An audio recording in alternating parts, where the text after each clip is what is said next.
Ashamaa harka fuunee jirtu hordoftoota Odaana Beeyuutoop akkam nagaa keessanii har'a muka callee aadaa kan aadaa Harargee jechuudha.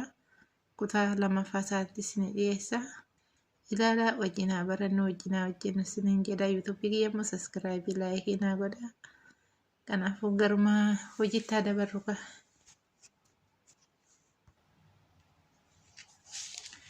Haala kanaan jechuudha kirrii fi limoo qopheeffannaa.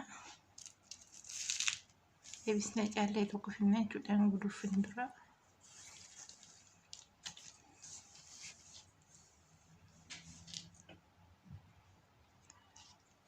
As callee kanarratti haala kanaan guduufanne jechuudha.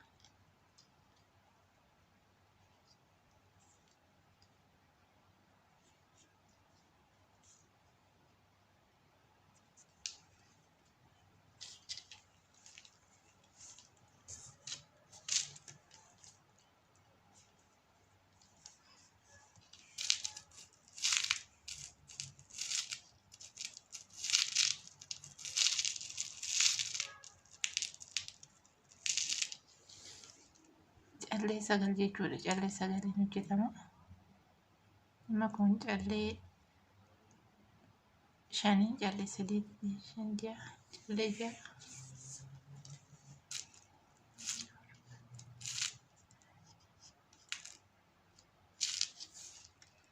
Callee sadiitti dabale.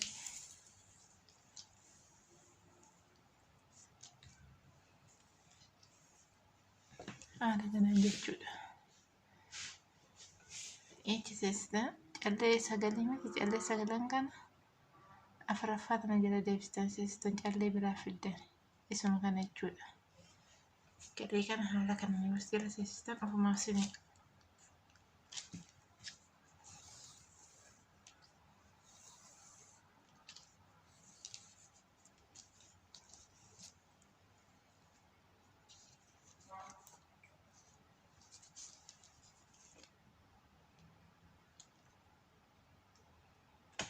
haala kanaan jechuudha.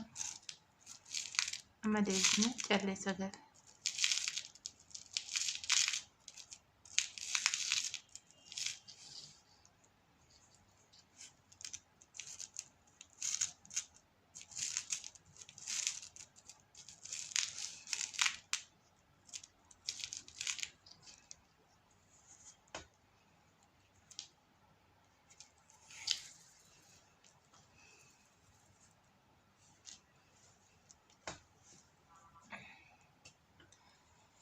Callee sagalan kana jechuudha isa dhuma kanarra jechuudha. Ganaa amma jammaraa isaa waan ta'eef dura isaa waan ta'eef jechuudha. Haala kana waraanna jechuudha. Eegasii maal goona seetan callee afur dhiisne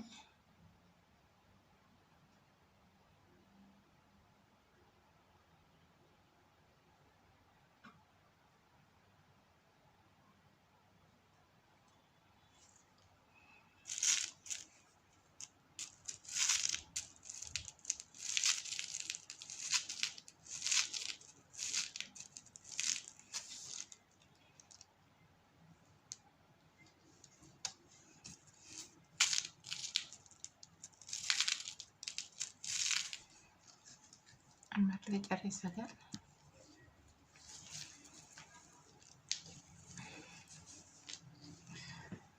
Amma kun callee afurii miti afur dhiisne shanaffaa kana jala waraanna jechuudha.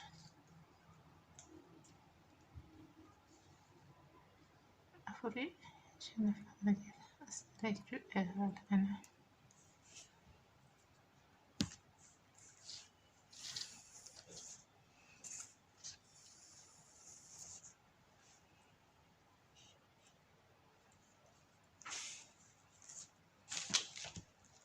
Haala kanaan jechuudha.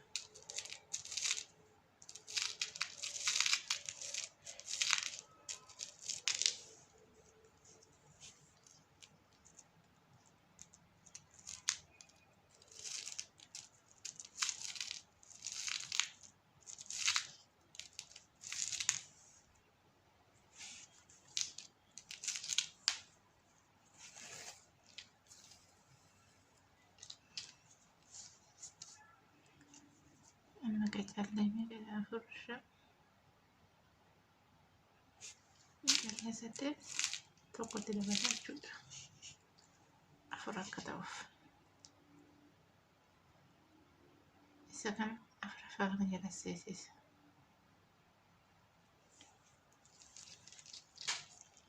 Gara olaanuu gisee yoo gad deebinu shanaffaa jala seensisna, asii ol deebinu afuraffaa jala seensisna jechuudha. Haala salphaa ta'een akkatti hojjetamu baay'ee namatti tolu. Marree callee sagal.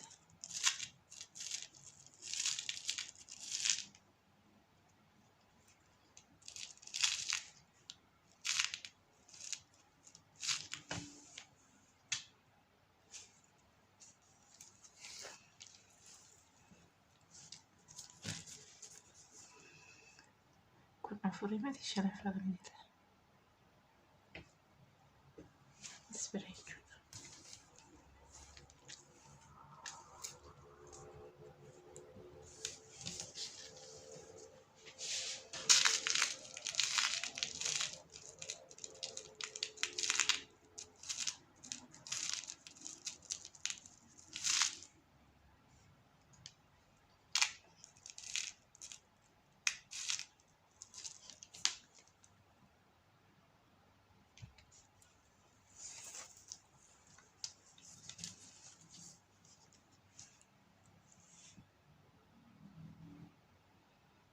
Sadii afur shanaffaa kana jala seensisna jechuudha.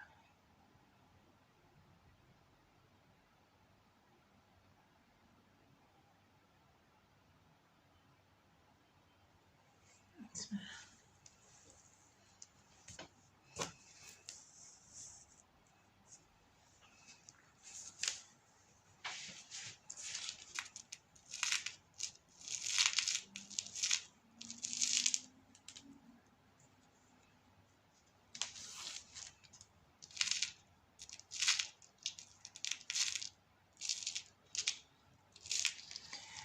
Wanti isin hubachuu qabdan calleen iddoo kamiin yoo gara oliitti gad deebinu hagam waraana callee hagamiitiin akka diramu bichaadha. Callee isaa hagamiin akka diramu hubannaan namatti bu'u jechuudha. Amma asii ol deebi'u jechuudha.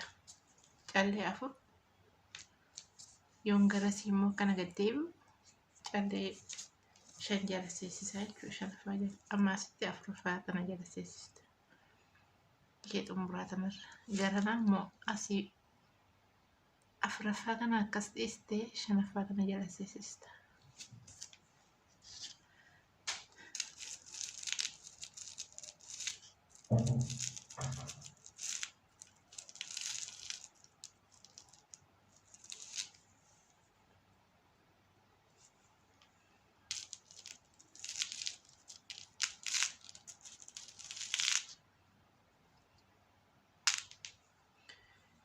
Calleen kun sagal irraa irrachuu hin qabu. Maaliif yoo jettan yoo irraa irrastan sin jalaa waan baduuf diizaayiniin isaa gara biraatti sin jalaa jijjiirama.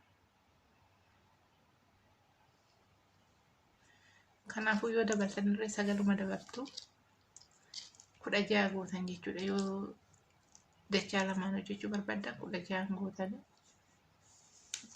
18 gootan.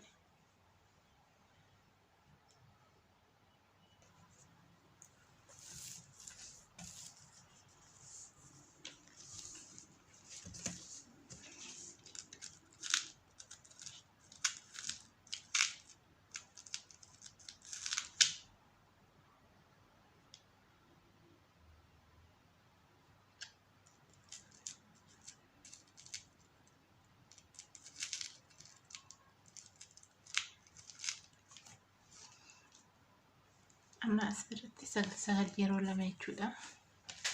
Calleen kun sagalii kun irree sagal jechuudha. Fakkeenyaaf dheerachuudhaaf afuraffaa kana jala seensisna. Kan isa kanaa jechuudha.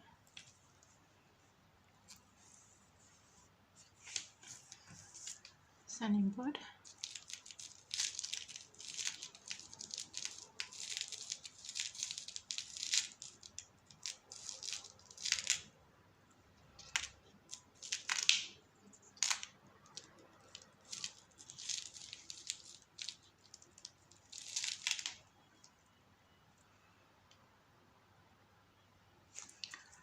Nurra callee sagal.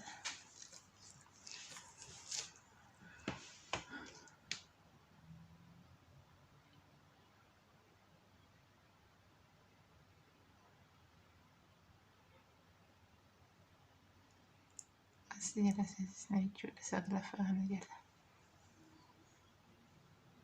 Asitti qaama itti daballee kun callee 18 jechuudha.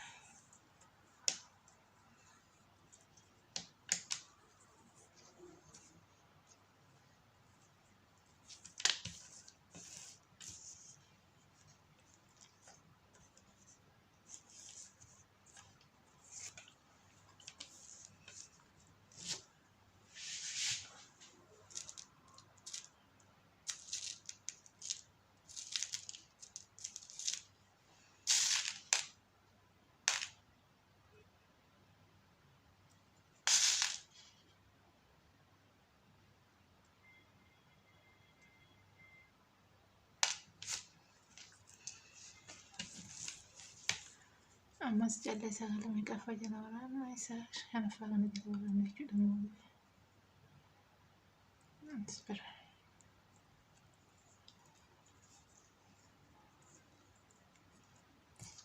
Amma bakka duraatti deebisne.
Anarraa qaxxaamurre jechuudha. Borummoo kutaa sadaffaadha naga walitti deebinuti nagaannaa bulaa. Haala kanaan hojjetama jechuudha. Callee aadaa Harargee bifa kanaan hojjetachuu dandeechu. Akka irraa barattan abdii guddaan qaba. Haala salphaadhaan hojjetama nama dhibu baay'ee. Callee akkaataa itti galu qofa hubachuudha malee.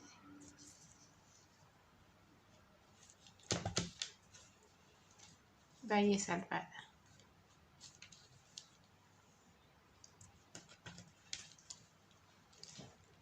Nama qaxxaamurre jechuudha. Haala kanaan kirrii ittiin jechuudha. Kirrii asitti galfachuu qabna. Kirriin immoo furdaa ta'uu qaba jechuudha bifa kanaatiin. Malee kirrii filan yookaan cituu danda'a. Deebisee immoo callee irra nu jalaa kutuu danda'a beektan. Calleen wanna kirriidhaan hojjetamutu isarree kutuu danda'a. Kun immoo baay'ee furdaa waan ta'eef jabeechee qaba malee hin kutu. Kirrii irra miidhaa hin geessisu jechuudha. Haala kanaan kanarraa xumurre inshaallah kan biroo walitti deebina. Kuni kan mataati, kun immoo kan mormaati jechuudha. Borummoo kan harkaa waliin hojjenna.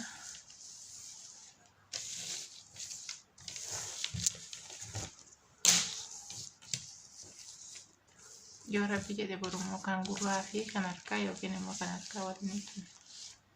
Kutaa sadaffaa walitti deebina.